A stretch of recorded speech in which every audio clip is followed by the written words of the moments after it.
오늘은 염려에 대해서 함께 말씀을 나눌까 합니다. 여러분 요즘에 어떤 염려 가운데 살아가고 계십니까? 우리가 생각해 보면 날마다 염려하면서 살아갈 때가 많습니다. 최근에 저희 아내의 아주 심각한 염려가 있습니다. 아이들이 셋이 방학을 해서 집에 있으면서 매일 뭐를 먹을 건가 물어봅니다. 아침에 뭐 먹을 건가 물어보고, 또 점심 때 아침 먹으면서 또 뭐 먹을 건가 물어보고, 매번 뭐를 먹을까 물어보니까 저희 아내도 걱정이 되는 거예요. 이게 매번 뭐를 해줘야 할지, 또 똑같은 거 해줄 수도 없고, 그렇게 고민하다가 또 저한테도 물어봐요. 뭐 먹을까요? 저도 뭐 알겠어요. 그냥 해주는 대로 먹으면 되는데, 이 해주는 사람은 이게 너무 고민이고 염려가 되는 거죠. 저는 요즘에 뉴스를 보면서 이 코로나 이제 확진자 가운데에 또다시 이 교회의 이 선교센터에서 확진자가 나오면서 참 목사이면서 믿는 사람의 한 사람으로 참 너무 답답한 생각이 들 때가 많습니다. 왜 저렇게 할까? 왜 저렇게 믿을까? 이렇게 생각이 되면서 앞으로 교회가 어떻게 될까 하는 그런 걱정을 넘어 염려로 살아갈 때도 참 많은 것 같습니다. 여러분의 염려는 무엇입니까? 우리 모두가 염려하면서 살아가고 있는데, 오늘 예수님께서 우리가 읽은 말씀에 보면 염려에 대해서 말씀을 하시는데, 당시 이스라엘 백성들이 어떤 염려를 하는가를 오늘 말씀을 통해 볼 수가 있습니다. 먼저 이스라엘 백성들이 염려했던 것이 무엇일까? 우리가 읽은 25절 말씀에 보면 나와 있는데요, 뭐라고 말씀하고 계시냐면 목숨을 위하여 무엇을 먹을까, 무엇을 마실까 염려했다, 이렇게 말씀하고 있습니다. 예수님 당시에 목숨을 위하여 무엇을 먹을까, 무엇을 마실까 염려하는 사람들이 많았다고 말씀을 하시는데, 이 말씀은요, 너무 가난해서 하루하루 어떻게 먹고 살아야 할지, 그러니까 먹는 것과 뭐와 관련이 있냐면 생존과 관련이 있습니다. 저희 나라도 보릿고개라는 때가 있었잖아요.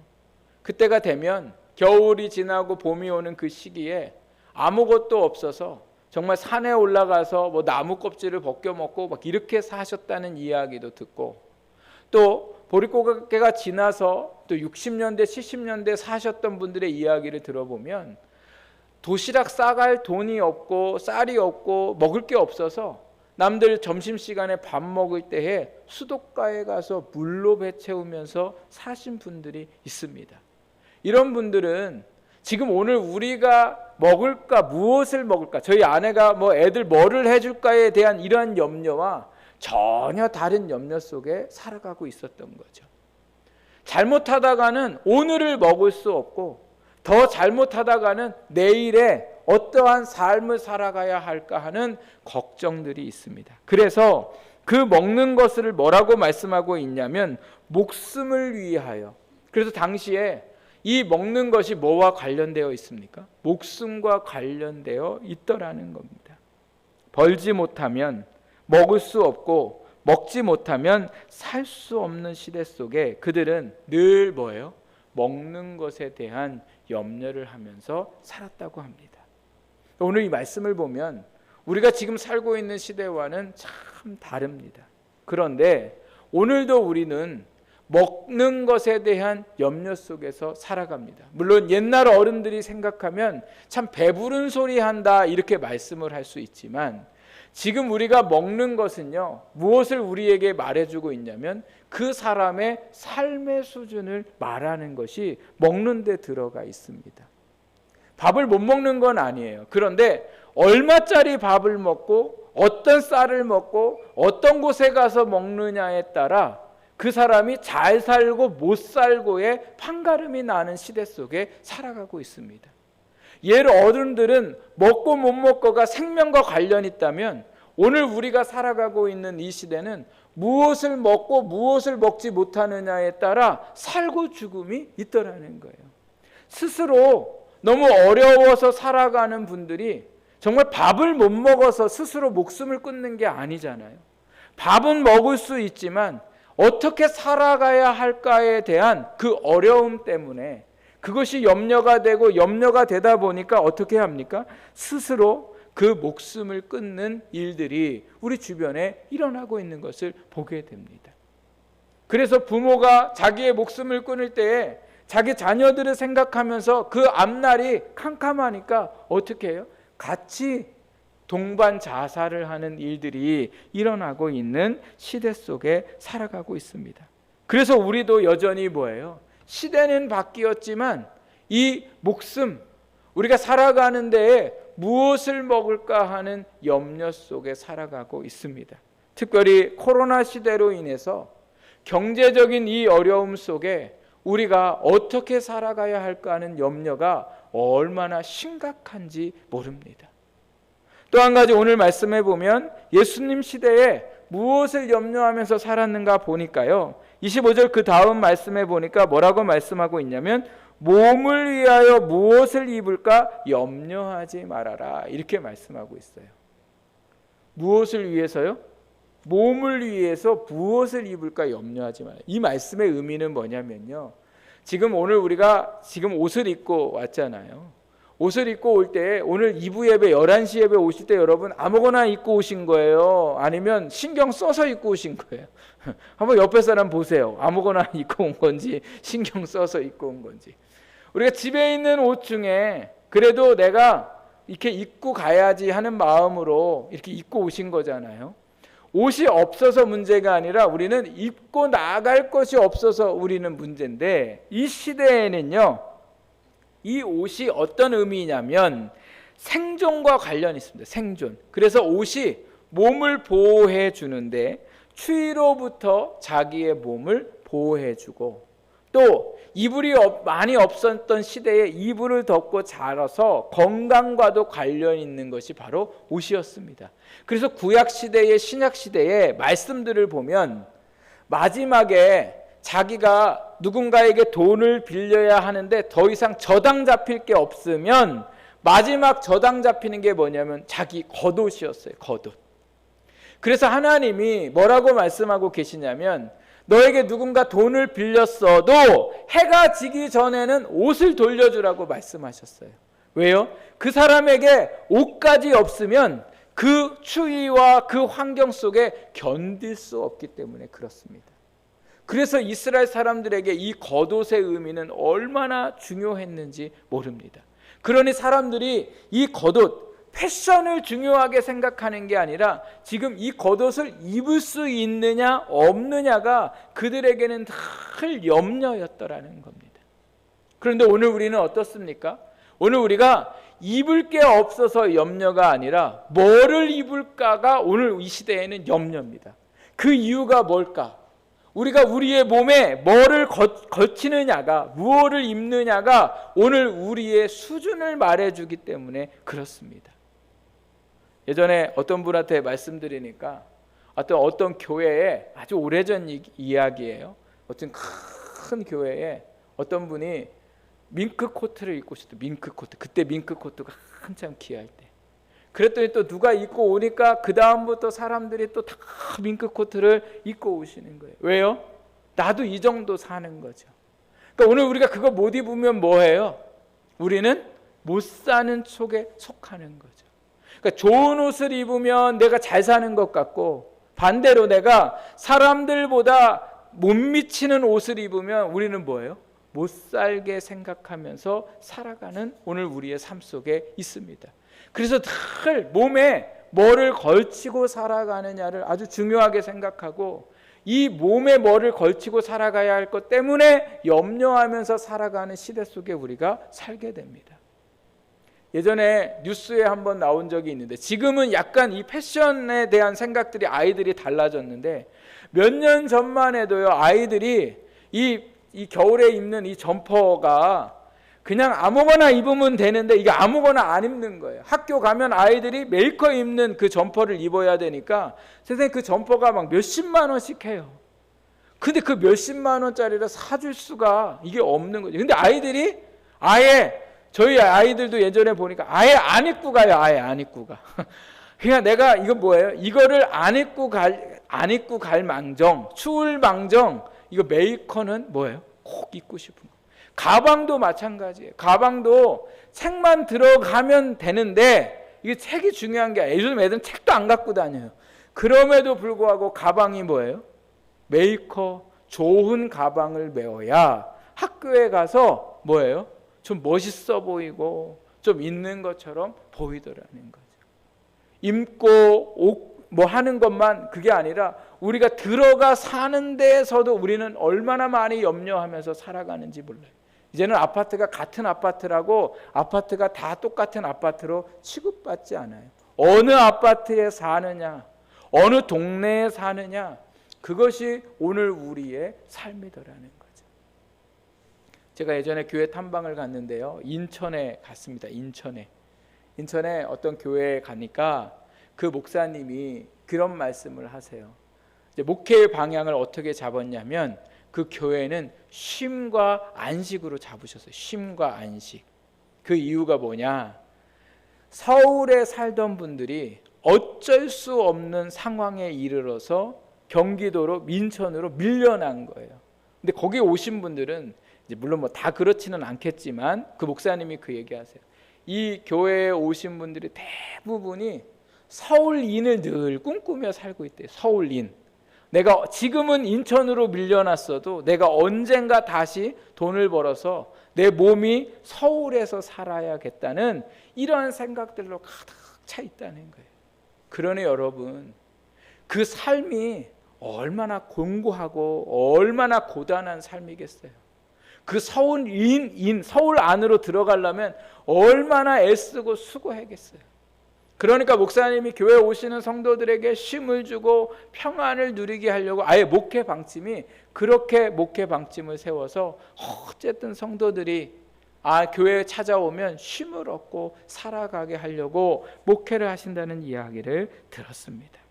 이게 오늘 몸을 위하여 염려하며 살아가고 있는 오늘 이 시대의 모습인 거죠. 또 무슨 염려를 하고 있습니까? 우리가 읽은 34절 말씀에 보니까 내일 위를 위하여 염려하지 말라 이렇게 말씀하세요. 생각해 보세요. 오늘 당장 먹을 게 없고 오늘 당장 추위를 막을 옷이 없고 입고를 중요하게 생각하던 그 시대에 내일 일에 대한 생각들이 얼마나 많겠어요. 오늘도 힘든데 내일은 얼마나 힘들고 내일 모레는 얼마나 힘들까 생각해 보면 모든 염려가 내일에 가 있을 때도 많았던 시대였습니다. 오늘 우리는 어떻습니까? 우리도 내일을 염려하면서 살잖아요. 제가 좀 전에 말씀드렸던 것처럼 선교 기관에서 코로나 확진자가 나왔어요. 그 나온 건데 문제는 뭐예요? 교회의 미래를 생각하면 참 안타까운 거죠.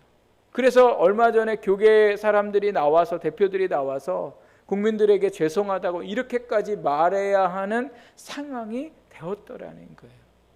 모든 교회가 이런 건 아닌데 몇몇 교회의 문제인데 이제는 교회의 대표들이 나와서 고개를 숙여야 하는 시대 속에 교회가 이러한 세상 속에 이렇게 보이고 있는 현실 속에 우리가 있습니다. 우리의 모든 염려는 내일에 대한 염려고 내일에 대한 염려가 80~90%가 우리의 염려를 차지한다고 합니다. 아직 일어나지 않은 일들에 대한 염려로 오늘 우리가 살아갈 때가 많습니다. 오늘 예수님 시대에도 그랬고 우리가 살던 시대에도 그랬고 오늘 우리는 늘 뭐예요? 염려에 파묻혀서 살아가고 있습니다. 그런데 예수님은 이렇게 염려 속에 살아가고 있는 우리에게 뭐라고 말씀하고 계십니까? 염려하지 말아라 이렇게 말씀하고 계세요. 아니 염려 안 하고 싶은 사람이 염려하면서 살고 싶은 사람이 어디 있겠습니까? 다 우리 뭐 하고 싶지 않아요? 염려하고 싶지 않아요. 그런데 눈만 뜨면 염려할 일들이 많은데 예수님은 왜 염려하지 말라고 하셨을까? 오늘 우리가 읽은 27절 말씀에 보면 예수님이 뭐라고 말씀하고 계세요? 너희 중에 누가 염려함으로 그 키를 한 자라도 더 할 수 있겠느냐? 이 말씀의 의미가 뭡니까? 너희가 염려한들 너희의 염려가 해결될 수 있냐? 하나라도 해결될 수 있냐? 이렇게 지금 말씀하시는 거예요. 그러니까 염려해도 뭐 하라는 거예요? 뭐 하다는 거예요? 소용없다는 거예요. 염려의 의미는요, 오늘 이 원어의 의미를 보면 걱정과는 좀 다른 겁니다. 오늘 걱정이 이 물컵에 대한 걱정이라면, 염려는 이 물컵을 넘어서 이 색깔과 또 이것이 없는 것과 이것이 있는 것과 여러 갈래로, 즉 우리의 문제가 여러 갈래로 마음이 나뉘어져서 마음의 상태가요, 완전히 이러지도 못하고 저러지도 못하고 어떻게 해야 할지 모르는, 갈 바를 모르는 방황하고 있는 상태가 바로 뭐냐면 염려라 말씀하는 거예요. 그래서 오늘 우리의 이 염려는 전혀 우리에게 도움을 주지 않기 때문에 예수님이 뭐라고 말씀하셨어요? 염려하지 말아라. 염려하면 안 된다, 이렇게 얘기하시는 거죠. 염려는 오히려 우리를 더 심각한 문제 가운데 들어가게 만듭니다. 다른 것을 하지 못하도록 우리의 손과 발을 묶어버리고, 무엇인가 잘할 수 있는 것도 염려하기 시작하면 할 수 없는 바보로 만드는 것이 바로 염려입니다. 그래서 예수님은 염려하지 말아라, 이렇게 말씀하세요. 또 예수님이 염려하지 말라고 말씀하신 이유는, 지금 하고 있는 너희들의 염려는 이방인들이 하는 염려다, 이렇게 말씀하세요. 누구의 염려라고요? 이방인들. 그래서 32절 말씀에 보면 이렇게 말씀하세요. 이는 다 이방인들이 구하는 것이다, 이렇게 말씀하세요. 북한에 있는 사람들의 먹고 입는 거에 걱정과 오늘 우리가 생각하고 있는 먹고 입는 거에 걱정과 같습니까? 다릅니까? 다르죠. 저 서울의 부자 동네의 사람들이 생각하는 먹는 것과 입는 것의 염려와 오늘 평범하게 살아가고 있는 오늘 우리의 먹는 것과 입는 것의 염려가 같습니까? 다릅니까? 다르죠. 삶의 자리가 다르기 때문에 그렇습니다. 그런데 오늘 예수님은 이 염려에 대해서 뭐라고 얘기하세요? 이방인들처럼 염려하지 말라는 거예요. 그러면 이방인들이라고 얘기하는 게 누구예요? 하나님의 자녀가 아닌 사람들처럼, 예수님을 믿지 않는 사람들처럼 너희가 그들과 똑같이 염려하면 안 된다는 거예요. 이방인들도 무엇을 먹을까? 우리 몸을 위해서 무엇을 입을까? 우리가 어디에서 살아가야 할까? 이런 것을 걱정하고 살아간다면 너희는 그렇게 살면 안 된다는 거예요. 너희의 염려는 그게 되어서는 안 된다고 말씀하는 거죠. 그런데 오늘 우리의 현실은 어떻습니까? 우리의 현실도 똑같이 뭐 하며 살아가요? 먹는 것에 대한 염려, 입는 것에 대한 염려, 우리의 생명과 몸에 대한 염려, 내일에 대한 염려 속에 우리가 한숨 쉬며 살아갈 때가 얼마나 많은지 모릅니다. 그런데 오늘 예수님은 이것은 이방인들이 염려하는 것이고 이방인들이 구하는 것이라고 말씀하면서 염려하지 말라고 말씀하셨습니다. 그리고 염려하지 말라고 하신 그 이유, 진짜 이유는 어디에 있냐면 32절 말씀 중간부터 보면 뭐라고 말씀하고 계세요? 너희 하늘 아버지께서 이 모든 것이, 즉 너희가 염려하는 이 모든 것이 너희에게 뭐 할 줄 알고 계신데요? 있어야 할 줄 알고 계신다는 거예요. 즉 너희의 필요를 알고 너희에게 채워주시겠다고 말씀하셨기 때문에 너희는 너희가 먹을 것과 입을 것과 내일을 위해서 뭐예요? 염려하지 말아라, 이렇게 말씀하고 계세요. 부모가 자녀를 생각하는 마음은 참 놀라운 것 같아요. 자녀가 나한테 뭔가를, 부모에게 뭔가를 요구하는 것만 들어줍니까? 아니면 요구하지 않은 것까지 알아서 해줍니까? 요구하지 않은 것도 자녀를 위해서 해주는 게 바로 뭐예요? 부모예요. 부모는 자녀를 보면 뭐가 필요하다고 생각하는 것이 바로 부모예요.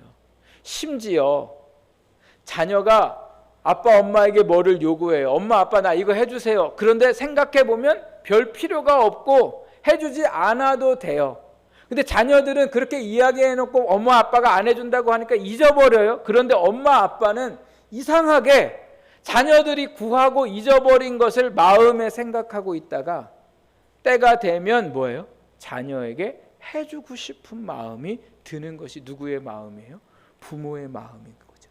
근데 오늘 예수님이 염려하고 살아가는 사람들에게 하나님을 뭐라고 표현하고 있어요? 너희 하늘 아버지께서, 하나님이 오늘 우리의 아버지 되시고 우리의 필요와 우리의 모든 것을 뭐예요? 알아서 해주시겠다 말씀하세요. 그러면서 하시는 말씀들이 무슨 말씀이었냐면 26절 말씀, 그리고 또 그 밑에 30절 말씀 보면 뭐예요? 공중의 새를 보아라 이렇게 얘기하죠. 새는 심지도 않고 거두지도 않는데 잘 먹고 잘 사는 것처럼, 또 들의 백합화나 들꽃들을 보면 그들이 길쌈도 아니하고 거름도 주지 않아도 저절로 그들이 뭐예요? 피고 지는 일들을 반복하는데, 이 모든 것을 누가 하시고 누가 주관하고 계시다고요? 하나님이 주관하고 계시더라는 거예요. 그러니 자녀인 우리는 하나님께서 우리의 모든 삶을 뭐예요? 주관하고 계시기에 너희가 뭐 하지 말라고요? 염려하지 말라는 거예요. 그래서 오늘도 우리 안에 염려가 생기면 우리가 계속해서 염려 가운데로 들어가면 안 되고 어떻게 해요? 염려하지 말라고 하셨는데 하나님, 제가 염려하지 않습니다. 하나님이 제 아버지 되시니까 이 모든 문제를 하나님이 해결하실 줄 믿습니다. 오늘도 우리가 이 마음으로, 이 믿음으로 나아갈 때에 하나님께서 우리 안에 있는 모든 염려 속에 평강을 허락하실 줄 믿습니다. 그래서 염려 가운데 우리에게 필요한 게 있는데 그게 바로 뭐냐면 믿음이라는 거죠. 믿음. 그래서 오늘 예수님이 뭐라고 얘기하시냐면요, 30절 우리 같이 읽어보겠습니다. 오늘 있다가 내일 아궁이에 던져지는 들풀도 하나님이 이렇게 입히시거든 하물며 너희일까 보냐 믿음이 작은 자들아, 이렇게 말씀하세요. 믿음이 작다는 건 믿음이 있다는 거예요, 없다는 거예요? 있어요. 있긴 있는데 믿음이 작다는 건 뭐냐? 믿음이 흔들리는 거예요. 어느 때는 믿음 있는 것 같아요. 그런데 상황이 어려워지고 걱정될 게 많고 염려될 문제가 생기면 그때부터 뭐예요? 믿음이 있는지 없는지 모르게 자꾸 세상적으로 쫓아 살아가려고 하는 모습들을 보이게 되는 거죠. 이러한 믿음의 모습을요, 마태복음 13장 말씀해 보니까 예수님이 씨 뿌리는 비유를 말씀하셨는데, 하나님의 그 말씀의 씨를 내 밭에 뿌리게 되는데 그 내 밭에 뿌리는 그 밭 중에 하나가 뭐냐면 가시떨기가 심어져 있는 밭에 대해서 말씀하세요. 13장 말씀에 이렇게 말씀하세요. 가시떨기에 뿌려졌다는 것은 말씀을 들으나, 여기 뭐라고 말씀하냐면 말씀을 들으나 이 얘기예요. 그러니까 예배도 나오고 하나님의 말씀도 읽고 하나님의 말씀이 어떠했는가를 들을 때에 그렇구나, 나도 그렇게 살아야지, 이렇게 살아야 하는구나, 이렇게 생각은 한다는 거예요. 그러니까 그 안에 믿음은 있어요. 그런데 문제는 뭐냐? 그 다음 말씀이세요. 세상의 염려와 재물이 유혹에 말씀이 막혀 결실하지 못하는 자요, 이렇게 말씀하세요. 말씀을 들으면 이렇게 살아야지 이런 마음이 들고 그렇게 좀 살아보는데 어느 순간 말씀대로 살다가 보니까 손해가 와요. 어려움이 찾아와요. 그러니까 그 다음부터 뭐예요? 고민이 생겨요. 내가 계속 이렇게 말씀으로 살아야 할까? 내가 이렇게 어려운데. 예를 들면 주일날 와서 말씀을 듣다 보니까 주일에는 어디 놀러 가면 안 되는구나, 주일에는 하나님 예배를 우선해야 되는구나, 내가 올해는 그렇게 살아야지, 이렇게 결심을 했어요. 그런데 자꾸 주변에서 주일날 되면 어디 뭐 먹으러 가자고 그러고 어디 놀러 가자고 그러고 또 돈 벌 일들이 생기고 이러면 뭐해요? 나아갈 마음이 생길 때에 그게 뭐예요? 가시떨기 밭에 떨어진 마음이라는 거예요. 그 믿음이 뭐예요? 작은 믿음인 거죠. 하나님 앞에 온전히 올해는 내가 11조 예물 드려봐야지, 이런 마음을 먹고 또 몇 달은 또 해요. 그러더니 살다가 보니까 갑자기 돈 쓸 일들이 많아지고 통장이 마이너스가 되고 이러니까 그때부터 무슨 마음이 생겨요? 아유, 하나님도 내가 먹는 게 우선이고 사는 게 우선이라 생각하실 거야, 이렇게 생각하고서는 뭐예요? 믿음이 흔들리기 시작하는 거죠. 기도해야지 알면서도 기도하다가 기도를 쉬고, 말씀 읽어야지 하면서도 말씀을 읽다가 어느 순간 그 모든 일들이 믿음으로 흔들리는 일이 있을 때에 어떻게 합니까? 믿음이 작은 자가 되는 거죠. 그러니까 오늘 우리가 이 염려 가운데 어떻게 해야 됩니까? 우리의 믿음이 흔들리지 말아야 돼요. 흔들리지 말라는 건 하나님께서 그 모든 염려 가운데에 역사하실 것을 믿고 그 믿음으로 뭐예요? 버텨보는 것이 바로 뭐예요? 우리의 믿음이 되어야 되더라는 거죠. 어디를 가서 아이들을 교육할 때, 어디 가서 엄마와 같이 갔는데 사람 많은 데서 잊어버리게 되면 어떡하라고 얘기합니까? 교육을 어떻게 해요? 그 자리에 있으라고 얘기하죠. 절대 돌아다니면 안 되고 그 자리에만 있어도 엄마가 뭐예요? 애 찾다가 나중에 그 자리에서 발견할 수 있는 거죠. 그래서 잊어버리면 그 자리에 있어라, 이렇게 얘기해요. 근데 애가 엄마 말을 기억하고 잊어버리고서 그 자리에 있는데 시간이 막 지나고 엄마가 안 찾아오면 마음에 무슨 마음이 생겨요? 불안함이 생겨요. 그때에 엄마 말을 믿는 애는 불안해도 그 자리에 있을 테고, 그 불안함, 염려를 이기지 못하는 애는 뭐 하기 시작해요? 자기가 돌아다니면서 엄마를 찾기 시작해요. 그 자리에 있는 애하고 엄마 찾으려고 돌아다니는 애하고 누가 엄마를 만날 확률이 높습니까? 그 자리에 있는 아이가 엄마를 만날 확률이 높아요. 오늘 우리의 믿음도 똑같아요. 염려가 찾아오면 불안해요. 불안하면 뭐예요? 찾아다녀요. 문제를 해결하려고 내 힘으로 애써요.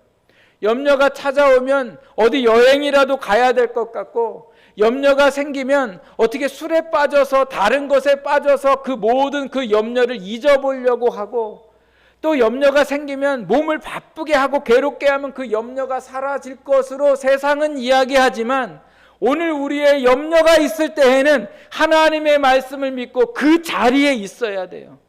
좀 불안해도, 좀 해결이 안 돼도, 어차피 돌아다녀도 해결 안 되니까, 어차피 애써도 해결 안 되니까 오늘 우리는 뭐예요? 하나님의 말씀을 믿고 뭐예요? 그 자리에서 버티는 거예요. 그러면 하나님이 우리의 모든 인생의 염려들을 해결하시겠다고 말씀하세요. 그래서 오늘 우리가 읽은 말씀에 우리가 염려 가운데 어떻게 해야 할까? 33절 말씀에 뭐라고 말씀하고 계세요? 먼저 그의 나라와 의를 구하라, 이렇게 말씀하세요.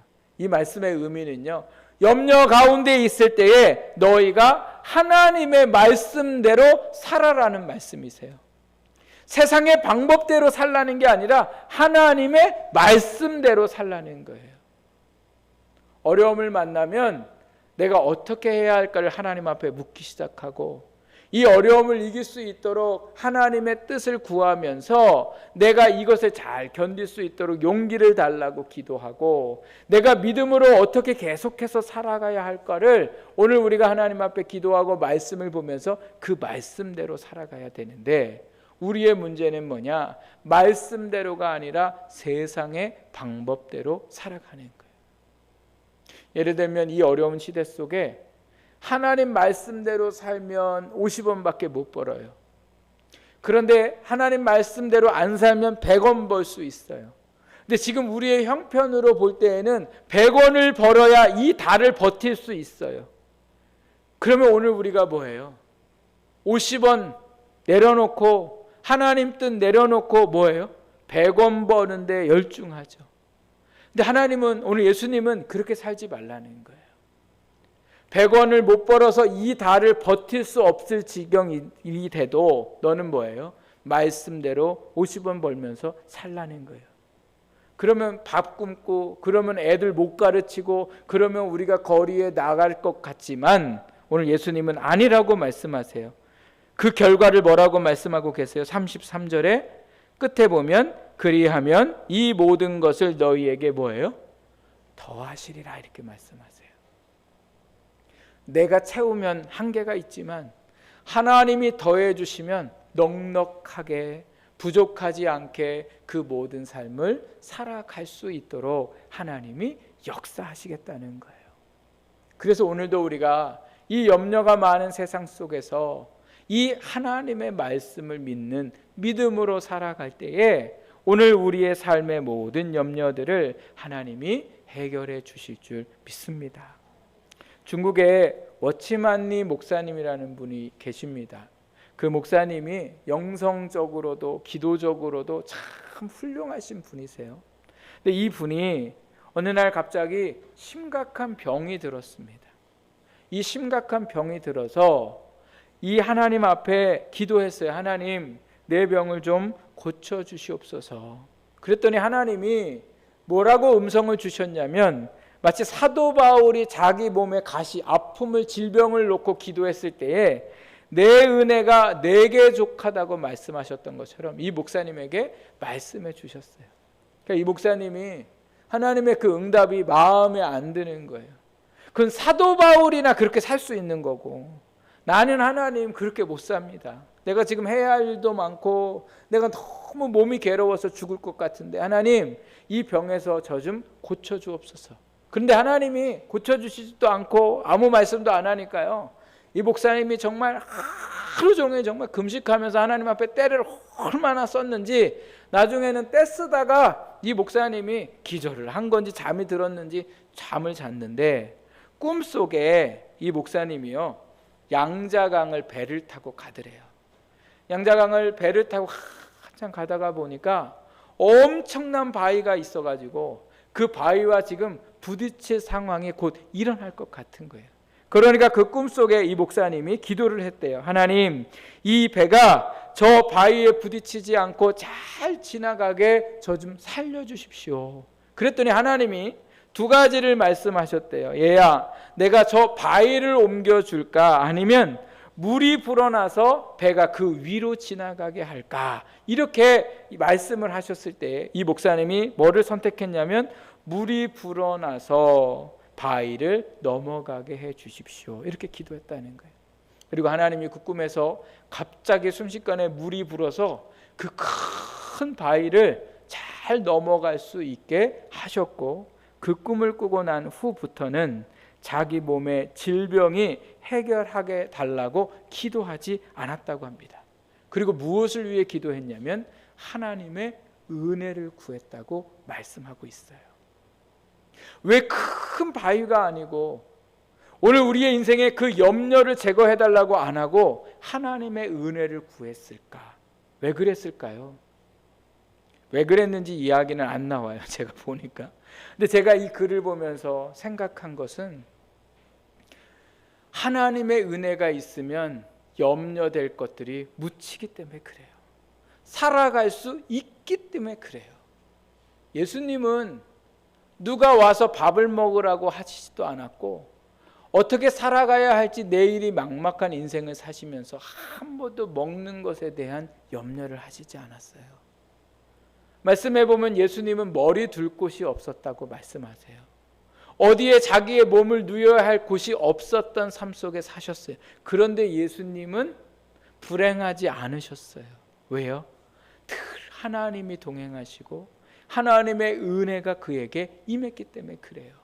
그런데 예수님이니까 그런 게 아니라 오늘 하나님이 나의 아버지 되시고 내 삶의 은혜를 주셔서 내 인생의 모든 염려들을 하나님이 해결해 주실 줄 믿을 때에 오늘도 우리의 인생의 염려가 더 이상 염려가 아니라 하나님이 해결하실 평안과 기쁨의 조건이 될 줄 믿습니다.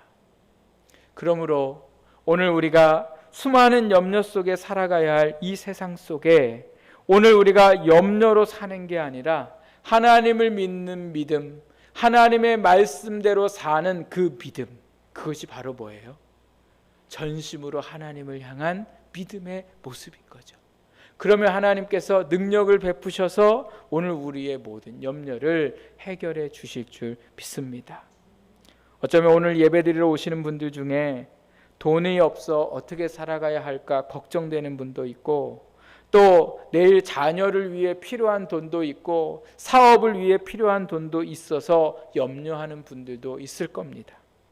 또 가족 때문에, 어떤 분들은 자녀 때문에, 어떤 분들은 남편 때문에, 어떤 분들은 아내 때문에, 또 직장의 일로 사업의 일로 내일을 어떻게 살아가야 할까 염려하는 분들도 있을 겁니다. 그러나 여러분, 오늘 먼저 하나님의 뜻을 구하며 나아갈 때에 반드시 하나님께서 더하시는 역사를 이루실 줄 믿습니다. 제가 저희 교회에 부임을 하고서 이제 예배를 드리는데 주일날에는 그래도 조금 성도님들이 계셨었어요. 그래서 좀 괜찮은데 수요일 예배만 되면 너무 마음이요. 이건 뭐 어떻게 말할 수가 없어요. 그 이유가 뭐냐면 원로 목사님 내외, 그리고 저희 애들 셋, 그리고 저희 아내는 여기서 반주하고 있고 애 셋은 저기 있고, 근데 이양진 권사님도 오셨거든요. 근데 원로 목사님하고 이양진 권사님도 못 오실 때가 있는데, 못 오실 때 그러면 저희 가족이 예배 드리는 건데요, 애 셋 앉혀놓고 예배를 드리는데 이상한 건 저희 막내 딸은 그래도 이게 뭔지 모르고 그냥 아빠는 앞에서 찬양하고 있고 엄마는 반주하고 있으니까 그냥 천진난만하게 막 이렇게 하고서 저희를 쳐다보고 있는데 저는 그게 왜 이렇게 슬퍼 보여요? 그렇게 안 돼 보이고 그렇게 가엾어 보이는데, 더 문제는 뭐냐, 그 아이의 모습이 저의 모습인 것 같아요. 그래서 그냥 막 찬양하면서 막 눈물이 나고 막, 그래서 너무너무 막 괴롭고 힘들고 염려될 때, 앞으로 내가 목회를 어떻게 잘할 수 있을까, 막 어느 때는 하나님 여기 이 동네 안으로 들어와서 여기 사람들이 교회에 있는지 없는지도 몰라요. 여기 저 같아도 안 찾아올 것 같아요. 막 이렇게 제가 하나님 앞에 그렇게 기도한 적이 있었는데요, 그때 제일 제가 많이 불렀던 찬양이 있어요. 그 찬양의 가사가 어떻게 시작되냐면 이렇게 시작됩니다. 아무것도 두려워 말라. 주 나의 하나님이 지켜주시네. 놀라지 마라, 겁내지 마라. 주님 나를 지켜주시네. 내 마음이 힘에 겨워 지칠지라도 주님 나를 지켜주시네. 세상의 허망 풍파 몰아칠 때도 주님 나를 지켜주시네. 주님은 나의 산성, 주님은 나의 요새, 주님은 나의 소망, 나의 힘이 되신 여호와여. 이 찬양을 부르면요, 절망적이었고 염려했던 마음에 하나님이 나의 힘 되시고 하나님이 나의 산성 되시고 하나님이 나의 소망 되시는구나. 다시 이 찬양이 저에게 믿음을 갖게 하고 그 믿음 가운데 서 나아갈 수 있도록 하셨고, 하나님이 순간순간마다 정말 더하시는 은혜를 내리셔서 저희 교회에 함께 예배하고 함께 영광 돌릴 수 있는 일들을 하나님이 하나하나 이루어 가셨습니다. 오늘도 여러분의 삶 가운데 하나님은 동일하게 우리에게 이렇게 역사하실 줄 믿습니다.